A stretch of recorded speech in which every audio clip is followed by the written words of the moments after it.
주님, 대강절을 맞이해서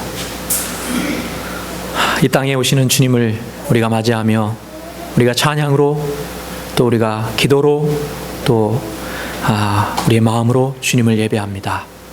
이 시간 우리 가운데 함께하여 주시되 특별히 이 시간 주님의 음성 듣기를 소원합니다. 세상에는 수많은 소리가 있지만 그 가운데 저희들이 주님의 음성, 우리를 살리고 구원하는 주님의 음성에 귀를 기울이고 주님의 그 말씀에 따라서 우리의 삶의 자세를 다시 다지기를 소원합니다. 주님, 이 시간 우리 마음의 문을 열어주시고 주님의 음성에 집중하게 하여 주옵소서. 예수님의 이름으로 기도드립니다. 아멘.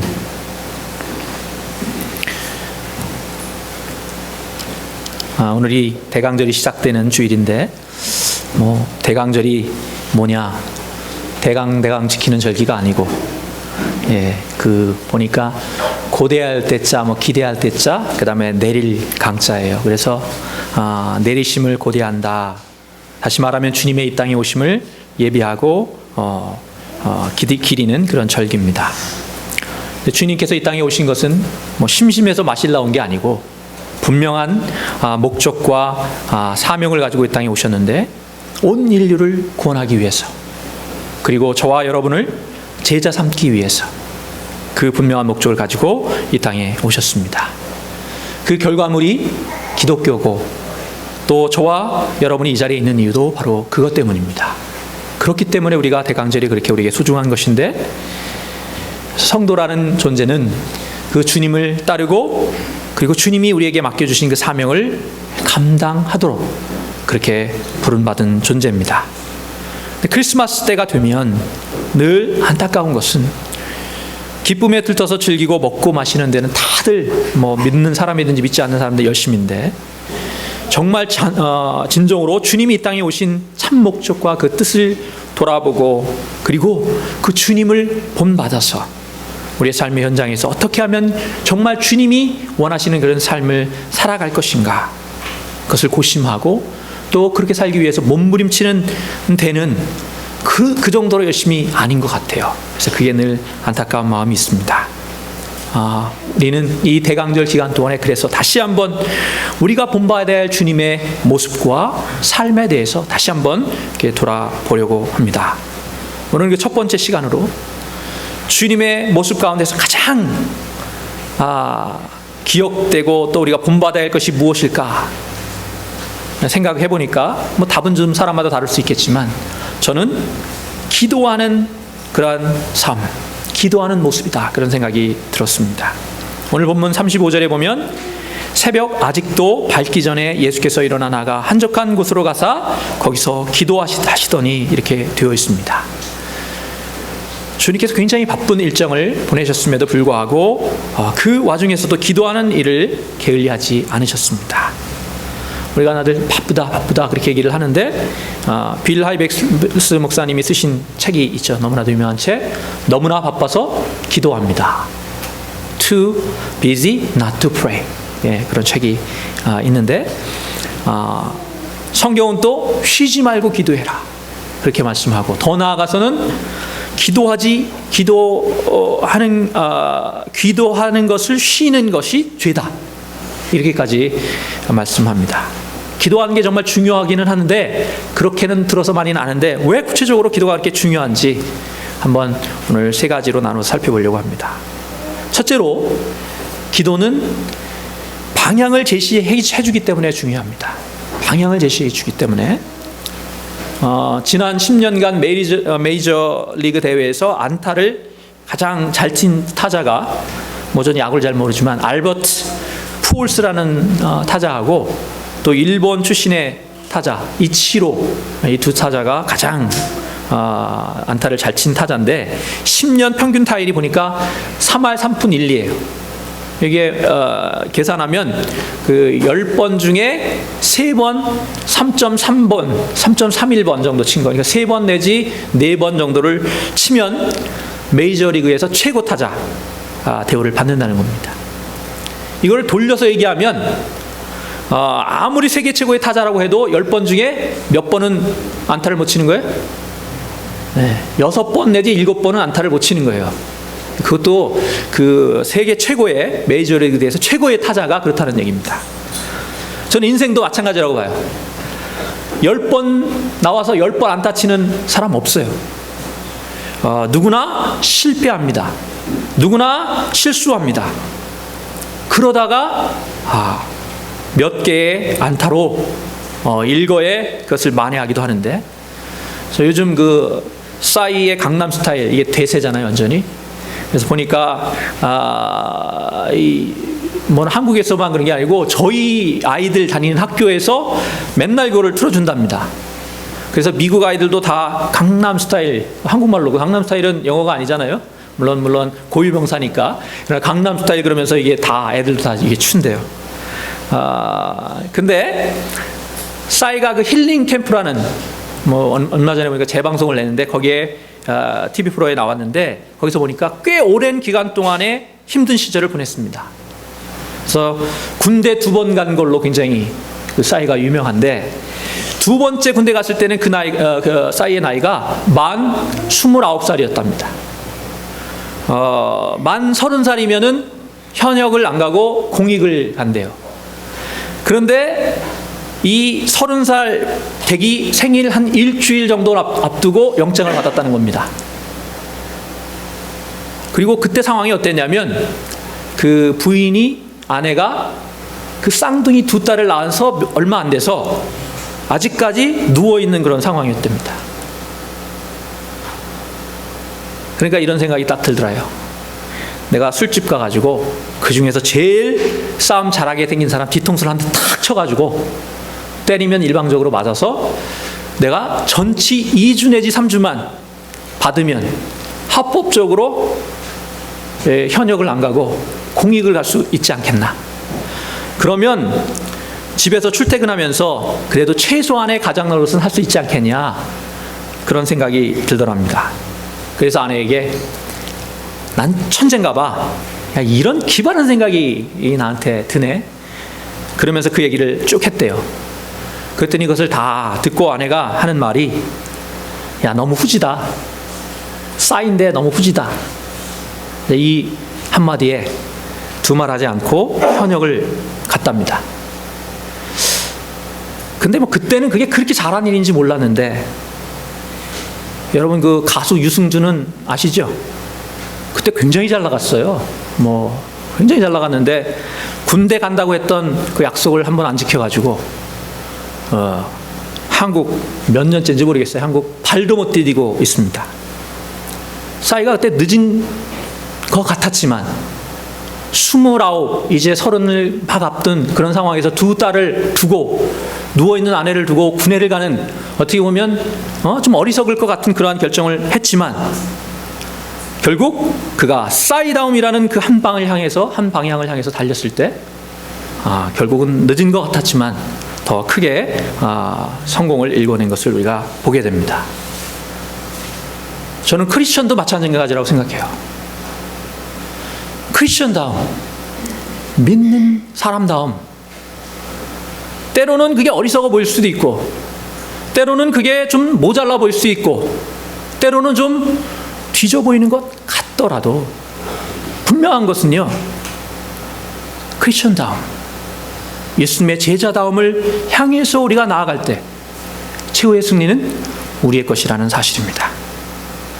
성경에 보면 다윗이 그랬습니다. 다윗이 그 골리앗을 무찌르고 영웅으로 딱 우뚝 솟았잖아요. 근데 그게 좋은 일이 아니었습니다. 결국은 그것 때문에 어떻게 됐어요? 사울 왕이 그를 죽이기 위해서 혈안이 되었습니다. 온 군대를 동원해서 다윗 한 사람을 죽이려고 발버둥을 칩니다. 그런데 거꾸로 다윗이 사울 왕을 죽일 기회가 왔어요. 동굴에 이제 몇몇 따르는 사람들하고 숨어 있는데, 성경에 보니까 왕이 뒤를 보려고 이렇게 되어 있는데, 뒤가 뭔지 아시겠죠? 뒤를 돌아보는 게 아니고, 뒤를 보려고 혼자에게 들어왔어요. 그러니까 그 따르던 사람들이 그럽니다.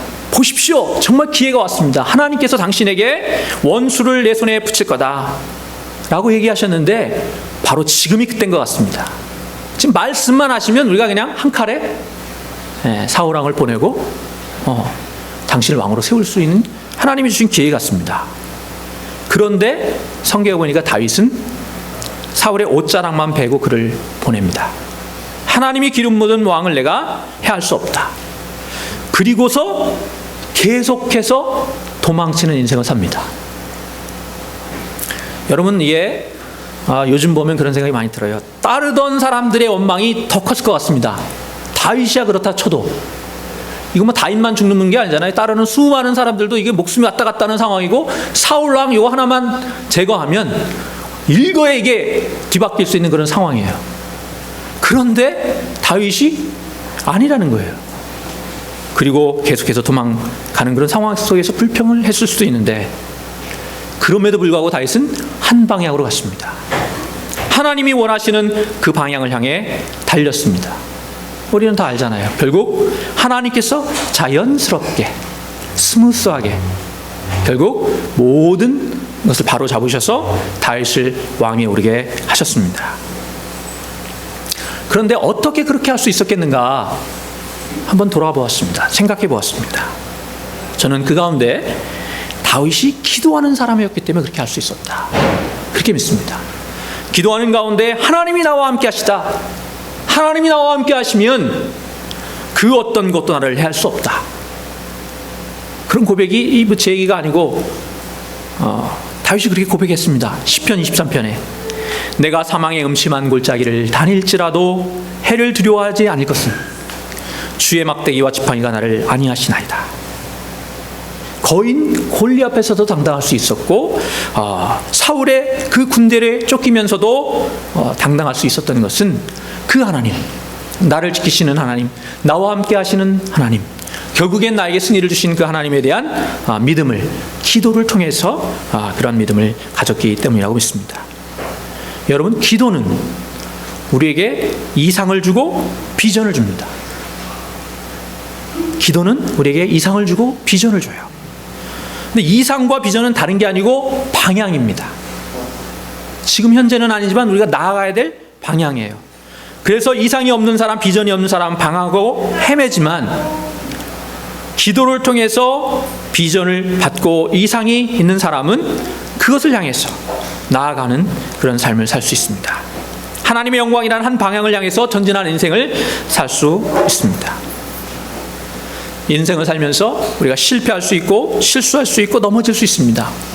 아니, 넘어지고 실패하는 게 우리 인생이에요. 돌아보면 그렇지 않습니까? 수많은 실패가 있어요. 실패의 연속입니다. 또 넘어짐의 연속입니다. 그런데 중요한 것은 그때 기도하는 거죠. 그때 주님을 붙드는 것입니다. 그러면 주님께서 우리를 붙들어 일으키시고 우리를 세워주시고, 그래서 궁극에는 우리가 하나님의 품으로, 우리의 삶의 최종 목적지인 하나님의 품에 우리가 안길 줄로 믿습니다. 우리에겐 그 소망이 있기 때문에, 그 비전이 있기 때문에 우리는 기도하는 가운데 우리의 믿음을 지키고 전진하는 인생을 살 수 있습니다. 성도는 염려하는 존재가 아니라 기도하는 존재예요. 믿으십니까? 기도하는 인생 사십시다. 기도하는 가운데 우리의 삶을 이끄시고 바른 방향으로 가게 하시는 그 하나님을 의지하십시다. 두 번째로, 기도는 불필요한 것을 가지치게 하고 또 필요한 것, 중요한 것에 집중하게 합니다. 모든 사람에게 시간이 주어져 있고 하루가 24시간이라는 것은 누구에게나 동일합니다. 우리가 다 똑같이 24시간을 우리가 가지고 사는데, 그렇다 그래서 그 시간이 다 동일한 건 아니죠. 굳이 아인슈타인의 상대성 이론이 아니더라도 빈둥빈둥 놀면서 때우는 그 1시간하고 정말 가치 있고 소중한 일을 위해서 쏟는 그 1시간이 같을 수 없겠죠. 절대 같을 수 없습니다. 결국 가치 있는 인생은 뭐냐? 우리가 얼마나 가치 있고 소중한 일에 그 시간을 쓰느냐, 그것에 집중하면서 살아가느냐, 이거에 달려있는 거예요. 이 평상시에 지각을 잘 안 하던 아이가 지각을 했습니다. 그러니까 선생님이 물었대요. 너 왜 지각했냐? 그러니까 그 아이가 하는 말이, 어떤 아저씨가 동전을 잃어버려서 찾느라고 늦었습니다. 혼내기도 좀 뭐하고, 그래서 동전 찾아주는 것도 좋지만 학생은 공부하는 게 더 우선이 아니겠냐, 그러면서 이제 그렇게 타이르고 들여보내려는데 그 아이가 하는 말이, 사실은요 그 동전 제가 밟고 있었거든요. 네. 뭐 안 웃으시는데. 뭐 너무나도 좀 우스운 얘기 같지만, 근데 가만 돌아보세요. 저와 여러분의 인생이 그런 인생은 아닙니까? 정말 소중한 것 위해서 여러분이 살고 계세요? 어떻게 보면 내 것도 아닌 거, 쓸모없는 거, 거기에 정말 매달려가지고 정작 소중하고 가치 있는 그런 것들은 하나도 못하고 돌아오지도 못하고 그렇게 사는 인생은 아닙니까? 여러분, 좋은 열매를 맺으려면 가지치기가 필수불가합니다. 얼마 전에 우리 이복순 권사님 초청으로 이 산에 가셔서 밤들 따오셨던데 정말 맛있더라고요. 그런데 크기는 좀 홍할만 했어요. 네. 좀 작았다는 얘기죠. 아마도 제 추측에는 이 산이라서 가지치기를 제대로 해주지 않아서 그런 게 아닌가, 그렇게 종자가 다를 수도 있지만 그렇게 생각을 해보았습니다. 여러분, 가지가 많으면 당연히 열매들도 많이 맺히겠죠. 그렇지만 한 가지에, 한 나무에 너무나도 가지 많고 너무나도 많은 열매가 달리면 어떻게 되느냐, 영양분을 충분히 받지 못하기 때문에 모두 제대로 자랄 수가 없어요. 그래서 아프지만 아깝지만 어떻게 해야 돼요? 과감하게 잘라줘야 되는 거죠. 그래야만 좋은 열매를 맺을 수 있습니다. 우리 인생도 마찬가지예요. 우리의 인생도 정말 우리가 얼마나 쓸데없는 일에 인생을 낭비하고 물질을 낭비하고 힘을 낭비합니까? 한번 돌아보세요. 솔직하게 여러분이 여러분의 시간을, 여러분의 인생을 어디에다 쓰고 계신지. 기도 시간이 무슨 시간이냐? 가지치기 하는 시간이 돼야 돼요. 우리 삶을 돌아보면서 내 안에 하나님이 원하시는 열매를 맺어가는 일에 있어서 과연 필요한 어떤 가지들이 있고, 또 그것을 위해서 전혀 불필요한 어떤 것이 있는가. 그리고 만약에 불필요한 것이 있다면 아파도 과감하게 잘라낼 수 있는 그런 시간들이 되어야 합니다.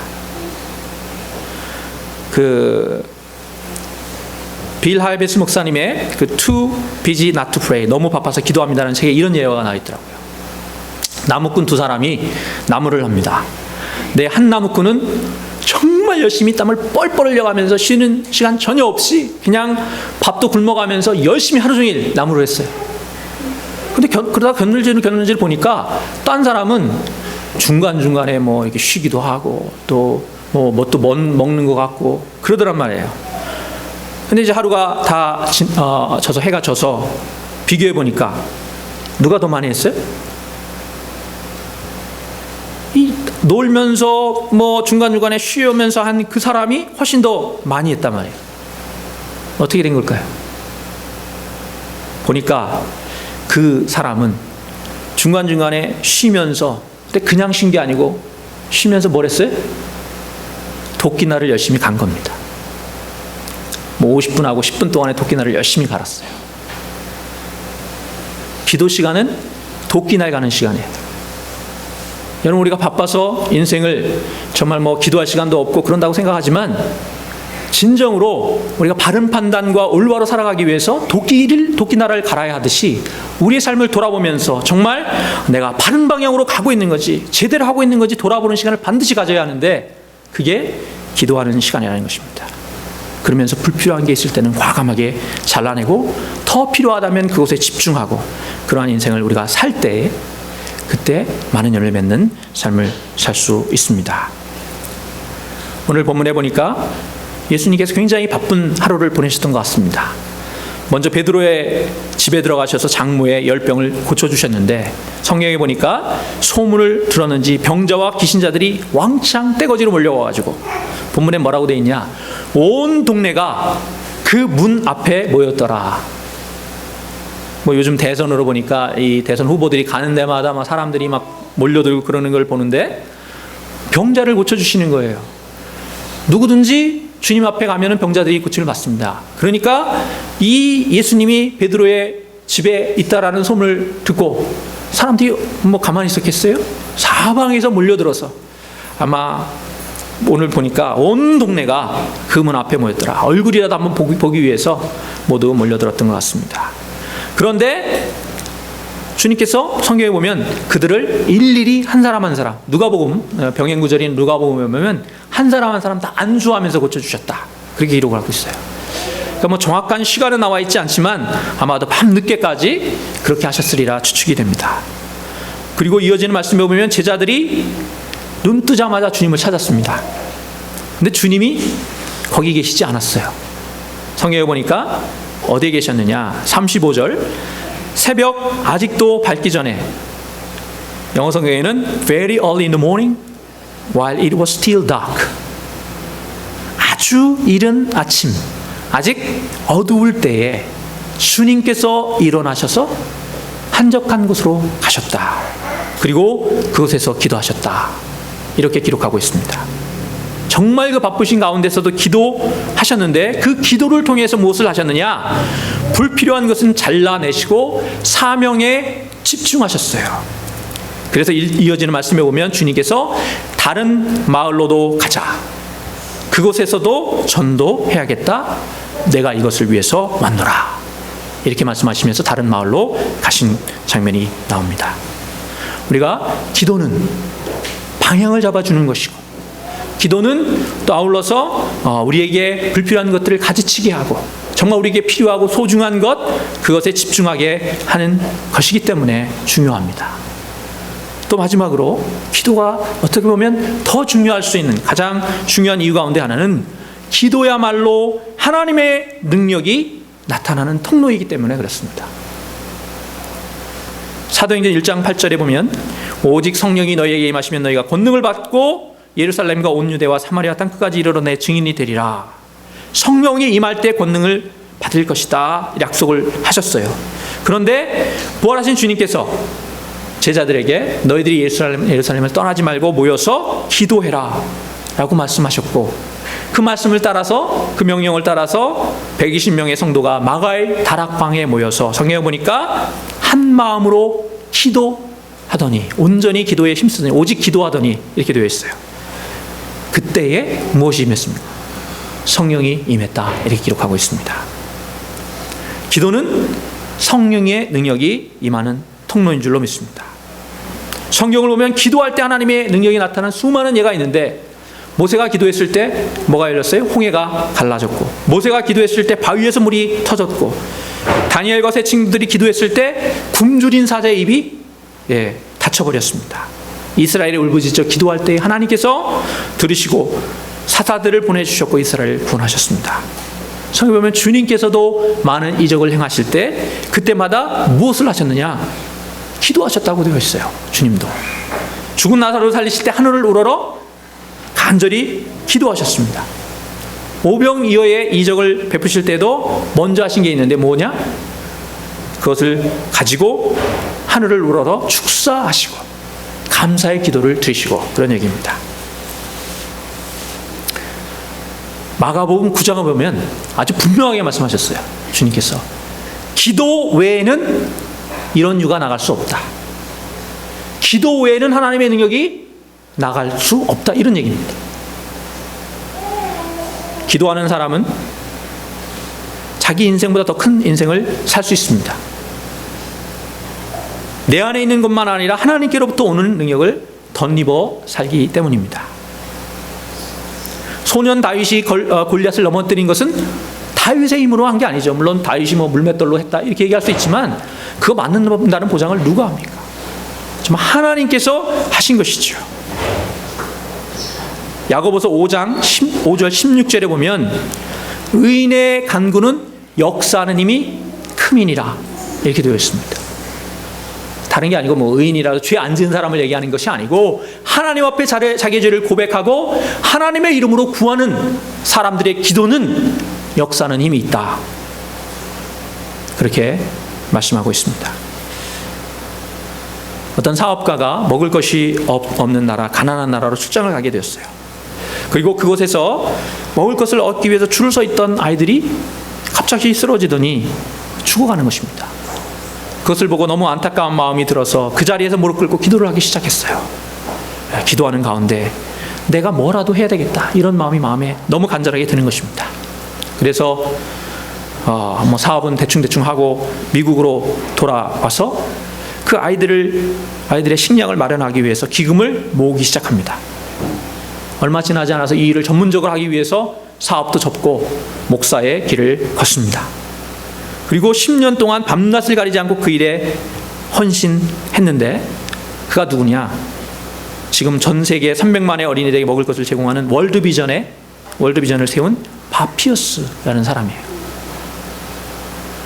그가 하나님 앞에 그 죽어가는 아이들을 보고 안타까운 마음으로 기도하는 가운데 하나님 주신 비전을 품고 그가 그런 위대한 일을 하게 된 것입니다. 이야기는 여기서 그치지 않습니다. 그가 오레건주의 한 마을회관에서 집회를 열면서, 당시에 한국전쟁 직후였나 봐요. 그 한국전쟁으로 생긴 고아들의 그 실상을 담은 그런 기록 영화를 상영하면서 이들을 돕자라는 내용의 설교를 했습니다. 그때 특별히 그 가운데서 한 부부가 그 설교에 특별한 감동을 받고, 그리고 그들이 기도하던 중에 자신들이 직접 한국에 가서 그 고아들을 데려와야겠다, 그런 생각이 들었습니다. 며칠 후에 한국으로 달려간 그 부부가 8명의 고아 아이들을 데리고 미국으로 돌아왔습니다.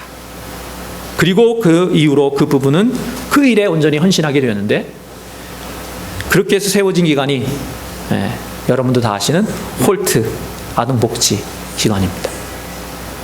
기도는 능력의 통로입니다. 기도는 능력입니다. 우리 모두가 정말 기도를 통해서 우리의 삶 가운데 바른 방향을 찾고, 올바른 방향을 찾고, 또 잘못된 것들은 가지치기 하고 쓸데없는 것들에 낭비하는 그런 인생을 이제는 잘라내고, 주님이 원하시는 그런 사명과 삶에 집중하면서 그 가운데 하나님 앞에 무릎 꿇고 기도할 때 하나님의 큰 능력이 저와 여러분 가운데 임해서 주님의 놀라운 일을 감당하는 그런 우리가 될 수 있을 줄로 믿습니다.